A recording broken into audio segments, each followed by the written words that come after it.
जानिए स्त्री की रचना करते समय देवदूत क्यों परेशान हो गए थे। दुनिया में अक्सर आपने सुना होगा कि स्त्री को समझा ही नामुमकिन है। लोगों का यह भी मानना है कि भगवान जिन्होंने स्त्री को बनाया वह भी इन्हें नहीं समझ सकता, और ऐसा माना जाता है कि स्त्रियों को समझ पाना बहुत मुश्किल होता है। आपको जानकर बहुत आश्चर्य होगा कि जब स्त्री की रचना हो रही थी तो भगवान ने बहुत फुर्सत से इसकी रचना की थी, और रचना करते करते इतना वक्त लग गया कि देवता भी भगवान से सवाल करने लगे कि हे भगवान, आपको सृष्टि की इस रचना में ज्यादा समय क्यों लग रहा है। वीडियो में आगे बढ़ने से पहले हमारे YouTube चैनल जीवन ज्ञान संगम को लाइक सब्सक्राइब करें और कमेंट में जय श्री राम लिखना ना भूलें। दरअसल भगवान जब नारी की रचना कर रहे थे तब उन्हें 7 दिन पूरे हो चुके थे और उसके बाद भी रचना चलती रही, लेकिन पूरी न हो सकी। अभी यह अधूरी थी। ऐसे में देवदूत प्रश्न करने लगे और विवश हो गए कि क्या वजह है कि भगवान को इतना ज्यादा समय लग रहा है। उन्होंने पूछा कि है प्रभु, आपने 1 मिनट में दुनिया बना दी, लेकिन नारी को बनाने में इतना समय क्यों लग रहा है? आखिर आपको इसे बनाने में इतना समय क्यों लग रहा है? इससे पहले आपने किसी भी रचना में इतना समय नहीं लगा। तब भगवान ने देवदूत को उत्तर दिया कि देवदूत, क्या तुमने इसके गुण देखे हैं जिसकी मैं रचना कर रहा हूं? ये मेरी वह रचना है जो हर हालत में डटी रहती है। हालात कुछ भी हो, अच्छे या बुरे, कभी भी डिगती नहीं है। हमेशा हर परिस्थिति में संभाले रखती है। फिर स्थिति चाहे कैसी भी हो, कितनी भी भयानक क्यों न हो, सबको खुश रखती है।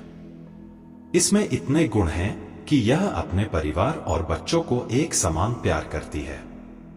जिस नारी की रचना में इतना वक्त लग रहा है वह न केवल अपना ध्यान बल्कि बीमार रहने के बावजूद घंटों कार्य करने की क्षमता रखती है।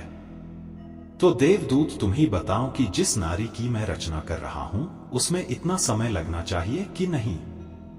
देवदूत, मैंने नारी में इतना प्रेम डाला है कि पूरी दुनिया एक तरफ हो जाए और नारी का प्रेम एक तरफ हो जाए, फिर भी नारी के प्रेम में कभी भी कमी नहीं आएगी।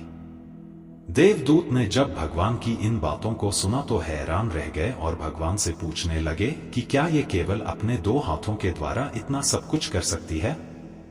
तो भगवान ने इसका जवाब दिया, देवदूत, बिल्कुल, इसकी कारण तो यह मेरी सबसे अद्भुत व सबसे आश्चर्यजनक रचना कहलाएगी। यह सब सुनने के बाद देवदूत ने पास जाकर भगवान की बनाई गई अधूरी रचना को जब हाथों से छुआ और जब उसके गाल पर हाथ लग गया तो देवदूत प्रभु से बोले कि हे भगवान, यह तो बहुत नाजुक है, ये कैसे इतना सब कुछ कर पाएगी?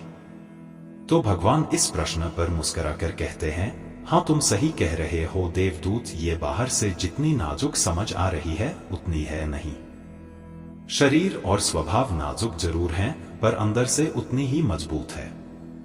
देवदूत, आपको जिस प्रकार से आश्चर्य हो रहा है उसी प्रकार से सबको होगा, लेकिन इस रचना में यही गुण है कि जितनी ज्यादा यह नाजुक है, इससे ज्यादा नाजुक कोई रचना नहीं होगी, और यह उतनी ज्यादा मजबूत भी है, लेकिन अवसर आने पर जब जैसा होगा उसी में ढल जाएगी।